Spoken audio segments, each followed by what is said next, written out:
Assalamu alaikum, ndugu waandishi wa habari pamoja na wananchi kwa jumla. Kwa jina naitwa Hamisi Makamu Hamis, ni kaimu mkuu wa kitengo cha udhibiti usalama wa chakula ZFDFM. Kwa kukumbusha ni kwamba mnamo tarehe 22 mwezi wa 5 mwaka 2025 tulipata taarifa ya kuwepo mchele ambao unadhaniwa kwa haufai kwa matumizi ya binadamu. Kwa kushirikiana na mkuu wa wilaya na timu ya ulinzi na usalama ya mkuu wa wilaya Micheweni, tulifika katika eneo la Maziwa Ng'ombe ambapo ndio sehemu tuliyoripotiwa kuwepo mchele huo na kukagua. Lakini baada ya kukutana na mchele ule, tulizuia na kuhifadhi katika ghala zetu kwa ajili ya uchunguzi zaidi. ZFDA iligundua kwa mchele ule haufai kwa matumizi ya binadamu.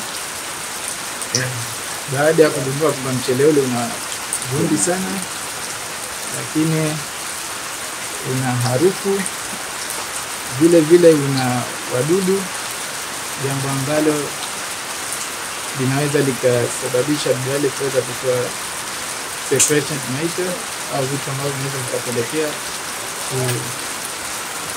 kuhatarisha afya za watu. Lakini vile vile mchele ule tumeona kwamba una baadhi ya mchele umeshafanya mpaka kuvu. Uangalia nafikiri waandishi habari mshuhudia pale umeshafanya kuvu.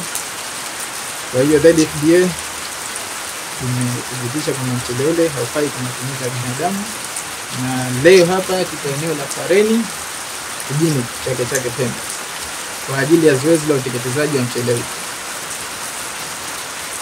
Tayari mchele jumla ya tani 26 za mchele aina ya day to day ambao unaonekana kuwa haufai kwa matumizi ya binadamu, leo tarehe 1 mwezi wa 6 tumeuangamiza katika eneo hili la Pareni mjini Chake Chake Pemba. Ninalo swala moja tu, endapo mchele ungeendelea kutumika labda kwa utaalamu wenu kupimo vyenu ambavyo mmepima, ni madhara gani, yani hiyo ndio ingetoa madhara gani kwa wananchi kama ingeendelea kutumia mchele huu? Kwanza tujue kwamba baadhi na madhara ya utumiaji wa vyakula ambavyo havifai, kuna baadhi ya madhara huwa hayatokei hapo kwa hapo, ni madhara ambayo yanaweza kuchukua muda mrefu. Kwa mfano suala la sumu kuvu, kula bidhaa ambayo ina tatizo la sumu kuvu inaweza ikapelekea madhara ya kansa. Lakini madhara ya kama mchele wetu ndio inaonekana kwamba mtu akipata madhara, yani akiwa anatumia sumu, tunasema kwamba sumu, yani bidhaa ya chakula, huwa madhara yake hayaji pale pale, yanachukua muda mrefu. Baada ya madhara huwa yanachukua muda mrefu.